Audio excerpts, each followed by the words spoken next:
Welcome to this journey through Genesis chapters 31 to 35.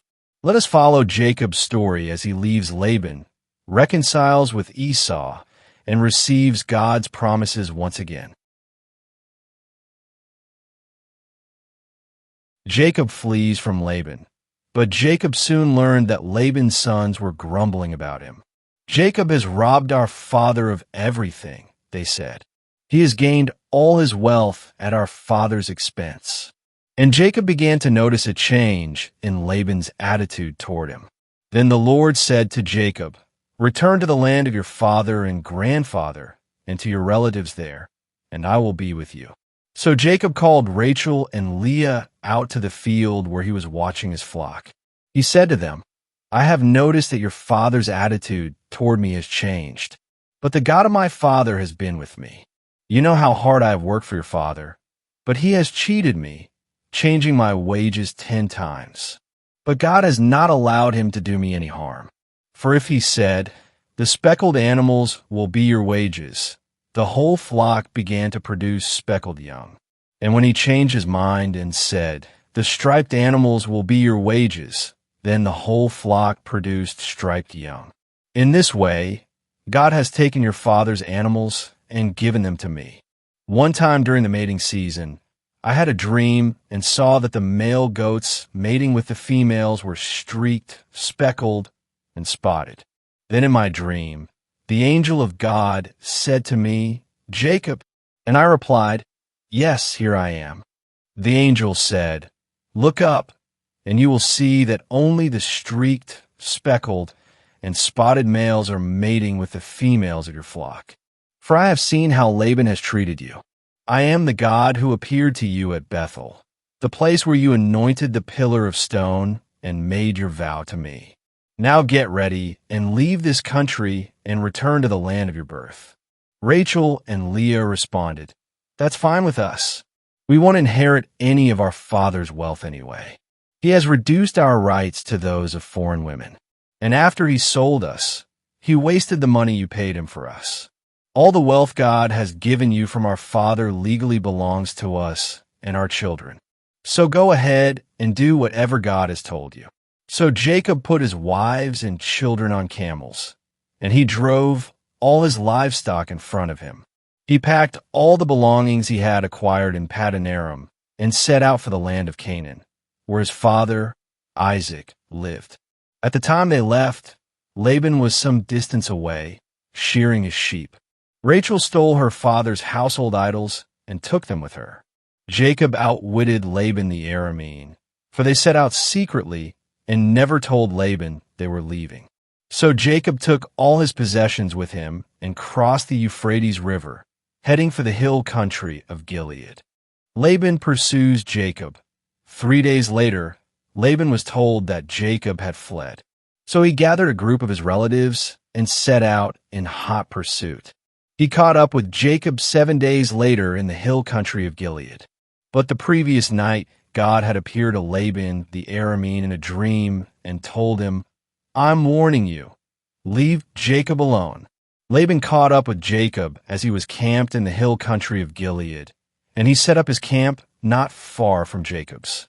'What do you mean by deceiving me like this?' Laban demanded. 'How dare you drag my daughters away like prisoners of war? Why did you slip away secretly? Why did you deceive me? And why didn't you say you wanted to leave? I would have given you a farewell feast with singing and music, accompanied by tambourines and harps. Why didn't you let me kiss my daughters and grandchildren and tell them goodbye? You have acted very foolishly.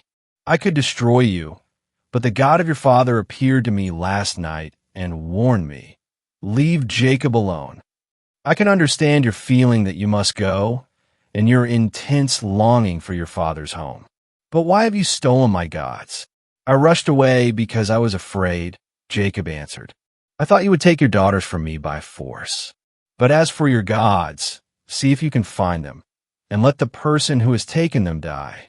And if you find anything else that belongs to you, identify it before all these relatives of ours, and I will give it back.' But Jacob did not know that Rachel had stolen the household idols. Laban went first into Jacob's tent to search there, then into Leah's, and then the tents of the 2 servant wives, but he found nothing. Finally, he went into Rachel's tent. But Rachel had taken the household idols and hidden them in her camel saddle, and now she was sitting on them.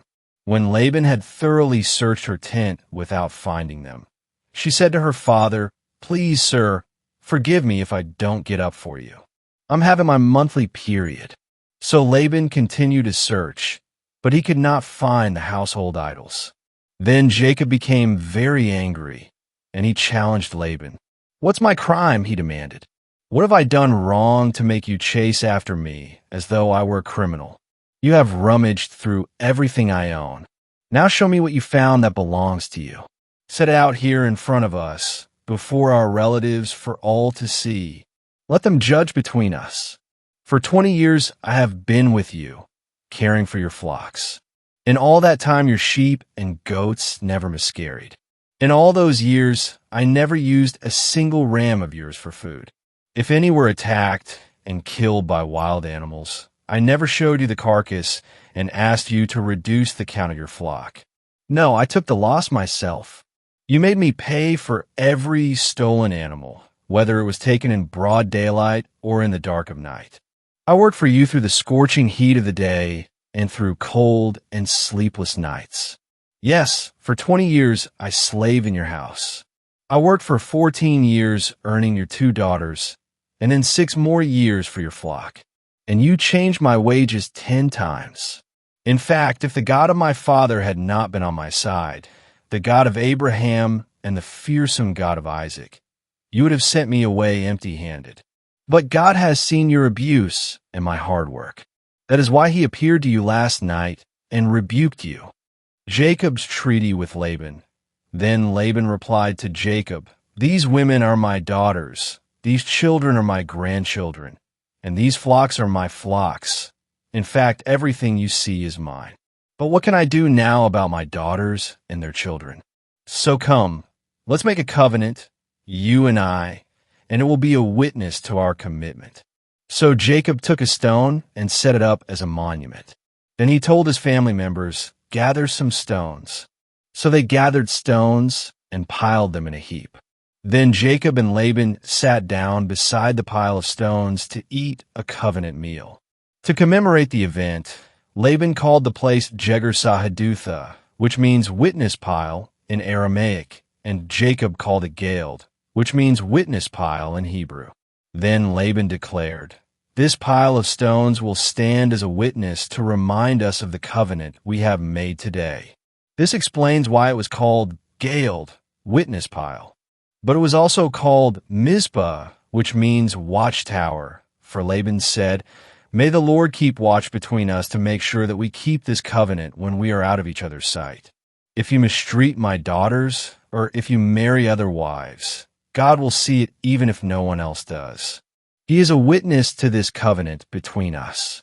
See this pile of stones," Laban continued, "and see this monument I have set between us. They stand between us as witnesses of our vows. I will never pass this pile of stones to harm you, and you must never pass these stones or this monument to harm me. I call on the God of our ancestors, the God of your grandfather Abraham, and the God of my grandfather Nahor, to serve as a judge between us." So Jacob took an oath before the fearsome God of his father, Isaac, to respect the boundary line. Then Jacob offered a sacrifice to God there on the mountain and invited everyone to a covenant feast. After they had eaten, they spent the night on the mountain. Laban got up early the next morning, and he kissed his grandchildren and his daughters and blessed them. Then he left and returned home.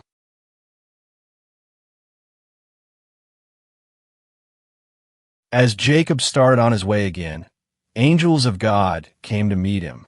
When Jacob saw them, he exclaimed, "This is God's camp." So he named the place Mahanaim. Jacob sends gifts to Esau.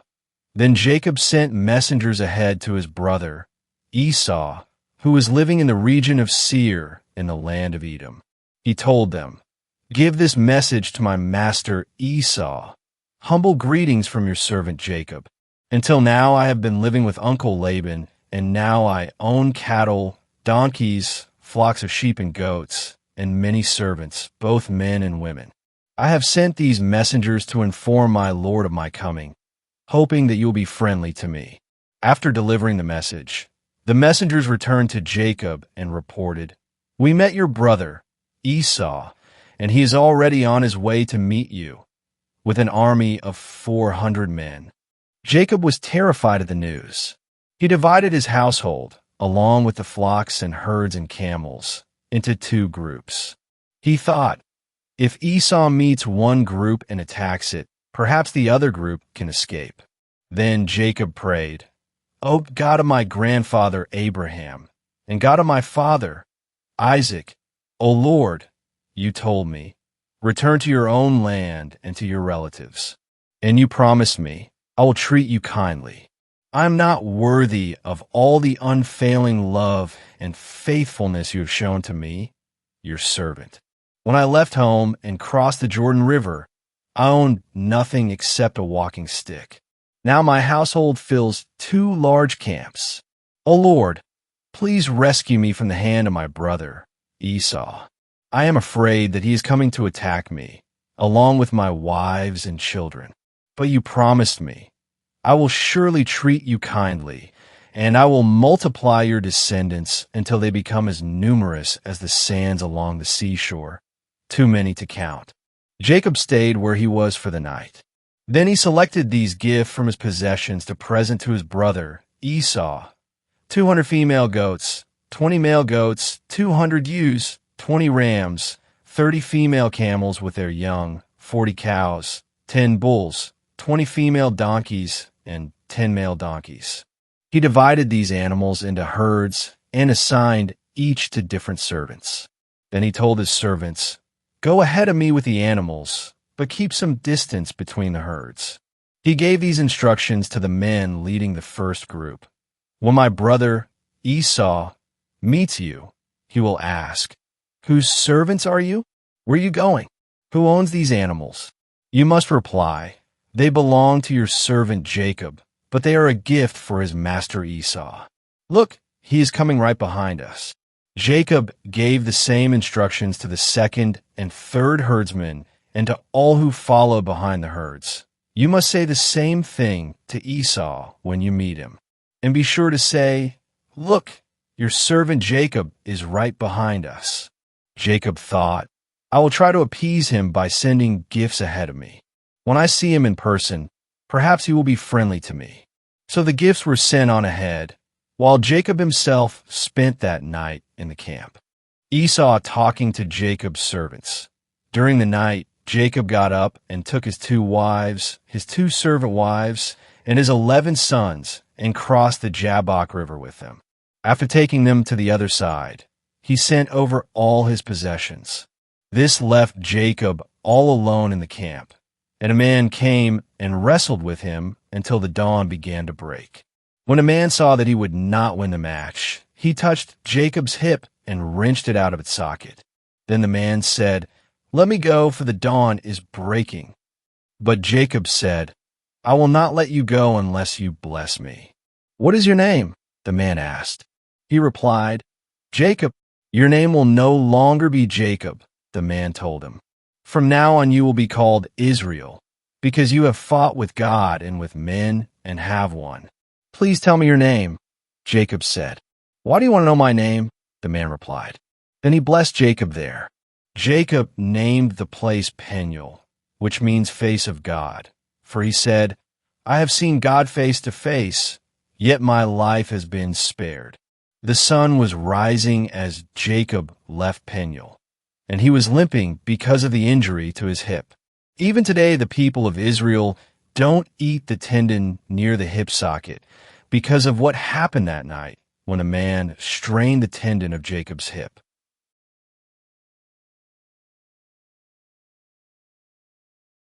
Jacob and Esau make peace. Then Jacob looked up and saw Esau coming with his 400 men. So he divided the children among Leah, Rachel, and his 2 servant wives. He put the servant wives and their children at the front, Leah and her children next, and Rachel and Joseph last. Then Jacob went on ahead. As he approached his brother, he bowed to the ground 7 times before him. Then Esau ran to meet him and embraced him, threw his arms around his neck, and kissed him. And they both wept. Then Esau looked at the women and children and asked, "Who are these people with you?" "These are the children God has graciously given to me, your servant," Jacob replied. Then the servant wives came forward with their children and bowed before him. Next came Leah with her children, and they bowed before him.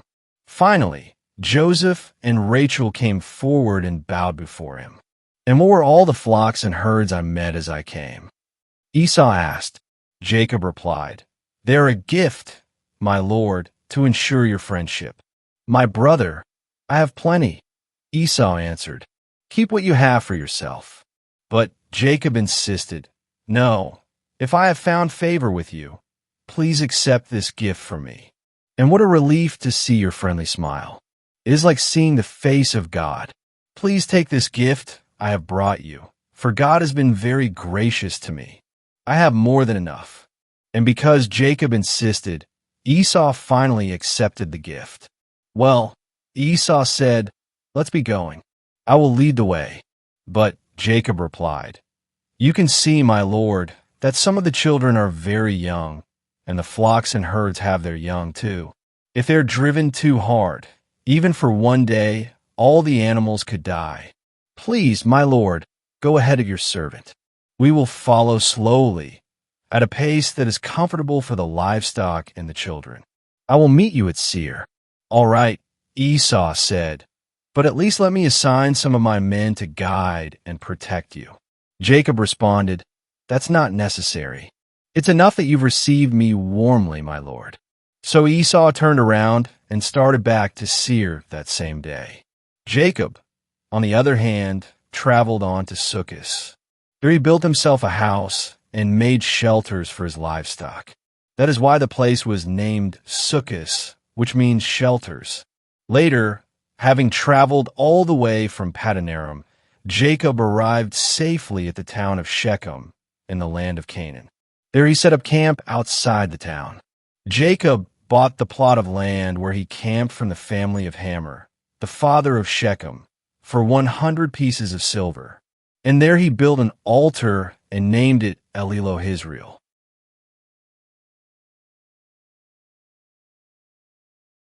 Revenge against Shechem.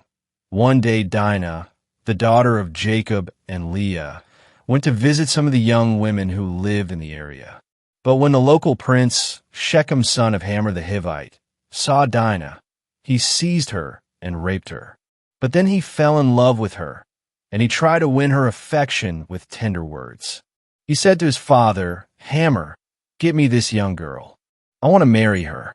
Soon Jacob heard that Shechem had defiled his daughter, Dinah. But since his sons were out in the fields herding his livestock, he said nothing until they returned. Hamor, Shechem's father, came to discuss the matter with Jacob. Meanwhile, Jacob's sons had come in from the field as soon as they heard what had happened. They were shocked and furious that their sister had been raped. Shechem had done a disgraceful thing against Jacob's family, something that should never be done. Hamor tried to speak with Jacob and his sons. "My son Shechem is truly in love with your daughter," he said. "Please let him marry her. In fact, let's arrange other marriages too. You give us your daughters for our sons, and we will give you our daughters for your sons. And you may live among us. The land is open to you. Settle here and trade with us, and feel free to buy property in the area." Then Shechem himself spoke to Dinah's father and brothers. "Please be kind to me, and let me marry her," he begged. "I will give you whatever you ask. No matter what dowry or gift you demand, I will gladly pay it. Just give me the girl as my wife." But since Shechem had defiled their sister, Dinah, Jacob's sons responded deceitfully to Shechem and his father, Hamor. They said to them, "We couldn't possibly allow this, because you're not circumcised. It would be a disgrace for our sister to marry a man like you. But here is a solution. If every man among you will be circumcised like we are, then we will give you our daughters, and we'll take your daughters for ourselves. We will live among you and become one people. But if you don't agree to be circumcised, we will take her and be on our way." Hamor and his son Shechem agreed to their proposal. Shechem wasted no time in acting on this request, for he wanted Jacob's daughter desperately. Shechem was a highly respected member of his family, and he went with his father, Hamor, to present this proposal to the leaders at the town gate. "These men are our friends," they said. "Let's invite them to live here among us and trade freely. Look, the land is large enough to hold them. We can take their daughters as wives and let them marry ours. But they will consider staying here and becoming one people with us only if all of our men are circumcised, just as they are. But if we do this, all their livestock and possessions will eventually be ours. Come, let's agree to their terms and let them settle here among us." So all the men in the town council agreed with Hamor and Shechem, and every male in the town was circumcised. But 3 days later, when their wounds were still sore, 2 of Jacob's sons, Simeon and Levi, who were Dinah's full brothers, took their swords and entered the town without opposition. Then they slaughtered every male there, including Hamor and his son Shechem. They killed them with their swords, then took Dinah from Shechem's house and returned to their camp. Meanwhile, the rest of Jacob's sons arrived. Finding the men slaughtered, they plundered the town because their sister had been defiled there. They seized all the flocks and herds and donkeys, everything they could lay their hands on, both inside the town and outside in the fields. They looted all their wealth and plundered their houses. They also took all their little children and wives and led them away as captives. Afterward Jacob said to Simeon and Levi, "You have ruined me. You've made me stink among all the people of this land, among all the Canaanites and Perizzites. We are so few that they will join forces and crush us. I will be ruined, and my entire household will be wiped out. But why should we let him treat our sister like a prostitute?" They retorted angrily.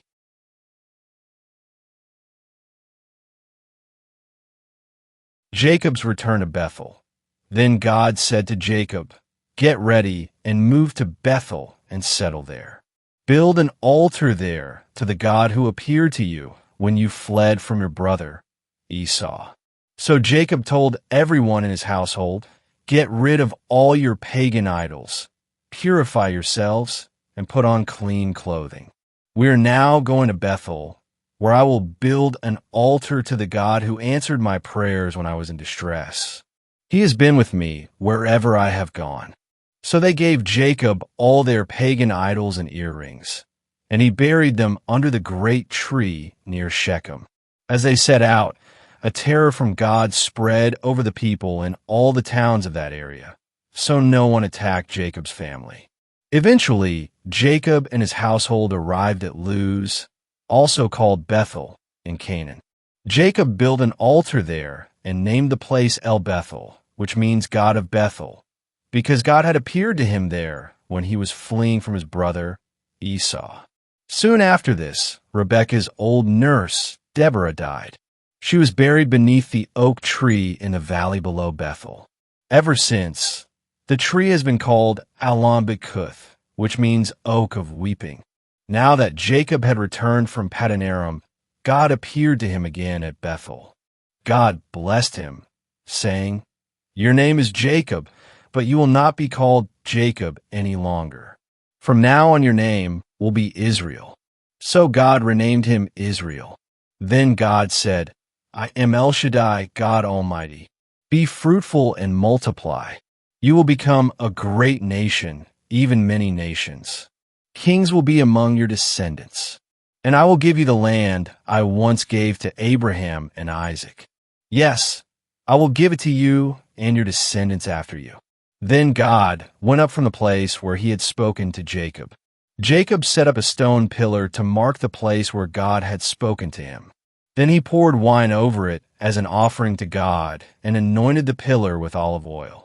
And Jacob named the place Bethel, which means house of God, because God had spoken to him there. The deaths of Rachel and Isaac. Leaving Bethel, Jacob and his clan moved on toward Ephrath. But Rachel went into labor while they were still some distance away. Her labor pains were intense. After a very hard delivery, the midwife finally exclaimed, "Don't be afraid. You have another son." Rachel was about to die, but with her last breath, she named the baby Ben-Oni, which means son of my sorrow. The baby's father, however, called him Benjamin, which means son of my right hand. So Rachel died and was buried on the way to Ephrath, that is Bethlehem. Jacob set up a stone monument over Rachel's grave, and it can be seen there to this day. Then Jacob traveled on and camped beyond Migdal-eder. While he was living there, Reuben had intercourse with Bilhah, his father's concubine, and Jacob soon heard about it. These are the names of the 12 sons of Jacob. The sons of Leah were Reuben, Jacob's oldest son, Simeon, Levi, Judah, Issachar, and Zebulun. The sons of Rachel were Joseph and Benjamin. The sons of Bilhah, Rachel's servant, were Dan and Naphtali. The sons of Zilpah, Leah's servant, were Gad and Asher. These are the names of the sons who were born to Jacob at Paddan Aram.